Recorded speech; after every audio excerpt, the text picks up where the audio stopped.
ohun tó kù náà ni tí Yorùbá Nation Ìgbòho wọ́n ti àtẹ̀jáde kan tó jáde ní àná ìyẹn ọjọ́ kìíní àná sátidé. Òun náà ni wọ́n kí gbogbo ẹ̀yin ọmọ Yorùbá káàkiri nílé lóko lẹ́yìn òdì káàkiri gbogbo ibi tẹ́ wà. Gbogbo yín náà ni wọ́n kí.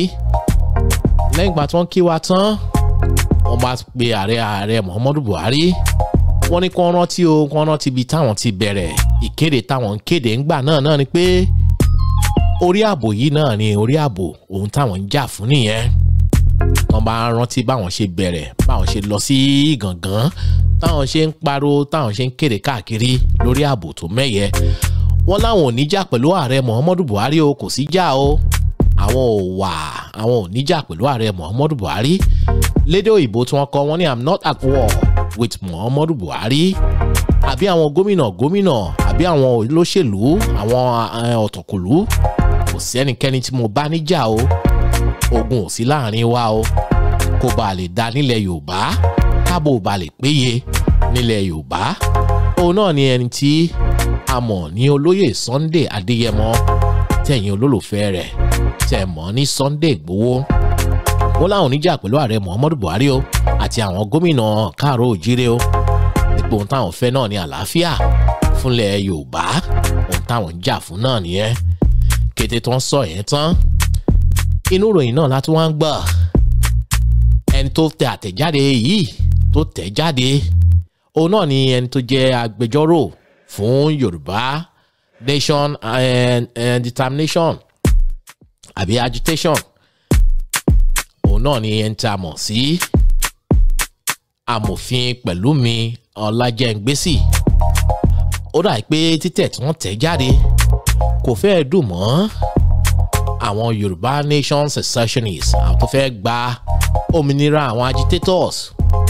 Wọ́n nítorí pé gbólóhùn tó jáde yẹn kò fẹ́ jọ gbólóhùn olóyè Sunday Ìgbòho, àfi bíi pé olóyè Sunday Ìgbòho fẹ́ máa compromise, àbí kó já sí pé Ọlájẹ́ngbésì ìyẹn agbẹjọ́rò yẹn ló fẹ́ máa compromise, ló fẹ́ máa wojú rere ààrẹ Muhammadu Buhari àti àwọn olóṣèlú ní pé látàrí bẹ́ẹ̀ àwọn ò fọwọ́ sí.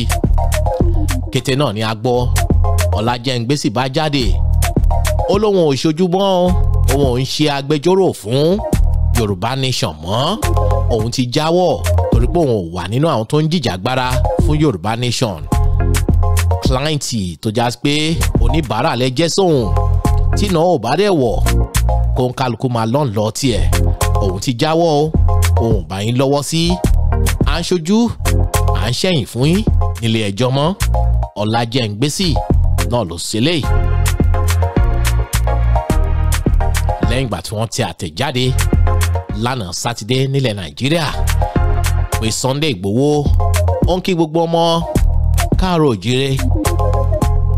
Wọ́n sì ń bẹ ààrẹ Muhammadu Buhari pé tó ààbò làwọn fẹ́ o. Àwọn ò níjà pẹ̀lú ààrẹ Muhammadu Buhari. Bẹ́ẹ̀ ni ẹni tó jẹ́ bàbá wa tó jẹ́ aṣojú tó jẹ́ kàn nínú à ń jìjàgbara Yorùbá Nation yìí, bàbá wa ọ̀jọ̀gbọ́n Bánjí Akíntóyè. Wọ́n láwọn ò fọwọ́ sí ohun tí Ọlájẹ́ngbésì tó sọ torí pé ní ọdún 2022 tá wà yìí, bá a ṣe mọ̀ àwọn ìdìbò méjì náà ni ó ṣẹlẹ̀ nílẹ̀ káàró òjíire. Ìkan yóò ṣẹlẹ̀ ní ìpínlẹ̀ Èkìtì, ẹ̀kejì yóò ṣẹlẹ̀ ní ìpínlẹ̀ Ọ̀ṣun nínú ọdún 2022 yìí. Bàbá wa ń sọ ìyẹn bàbá wa Bánjí Akíntóyè.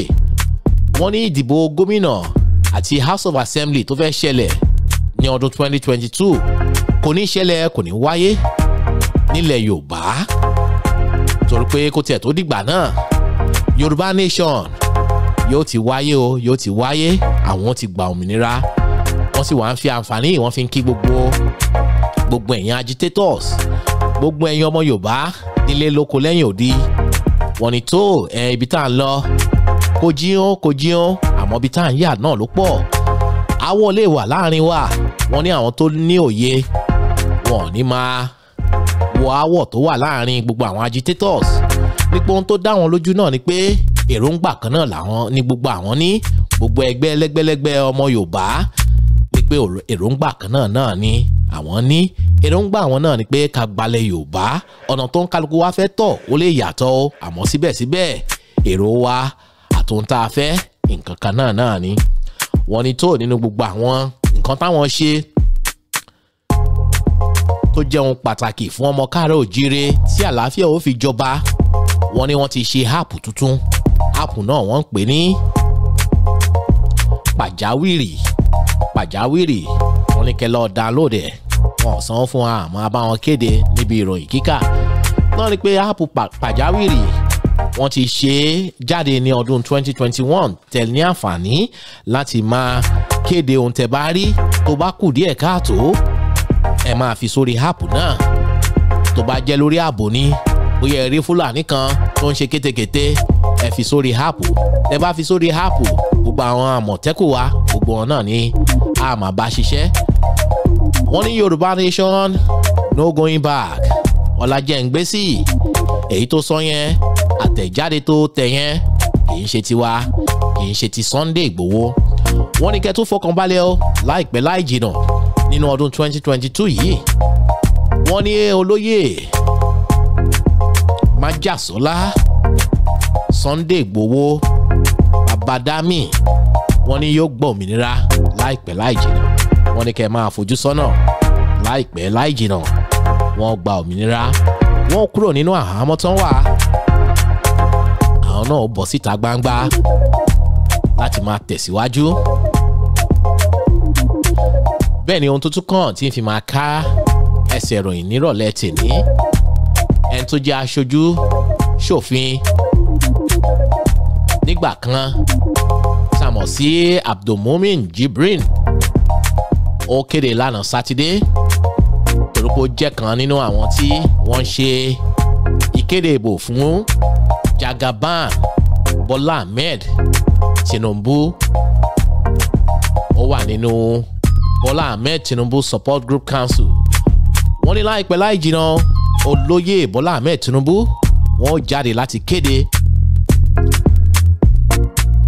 ìdíje fún ipò ààrẹ ti ọdún 2023 wọ́n ní ẹ fọkàn balẹ̀ o swaga ń bọ̀ àwọn swaga yín ẹ jẹun sókè ẹran tí wọ́n ṣe jẹun sókè lẹ́kọ̀ọ́ láyé Jagaban wọ́n ní gbogbo Nàìjíríà ó jẹun sókè ẹ chop up láìpẹ́ láì jìnnà Jagaban làwọn ń bọ̀ àwọn kéde tẹ̀yìn ọmọ Nàìjíríà bá ti fọwọ́ sí ṣe ní kí wọ́n díje wọ́n ní tẹ́ bá ti fọwọ́ sí Jibrin wá tẹ̀síwájú oníta bá wo gbogbo àwọn tí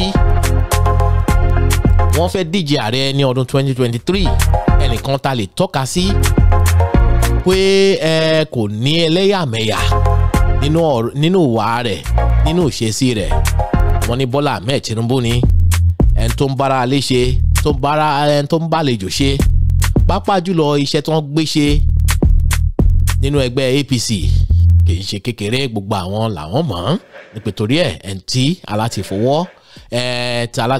alátifò ń tẹ̀lù ní ọdún 2023 látẹnu tí wọ́n nìyẹn o.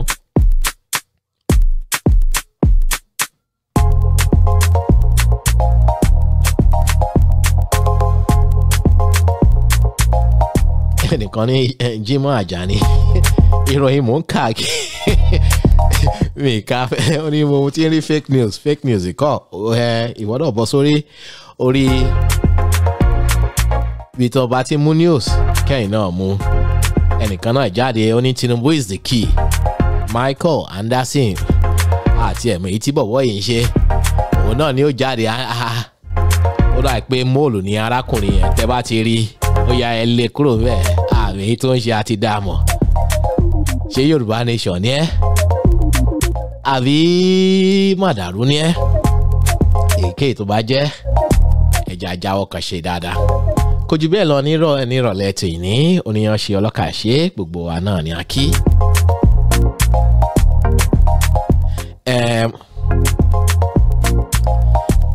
Kí n tó ṣí ojú òpó mi lẹ́ẹ̀.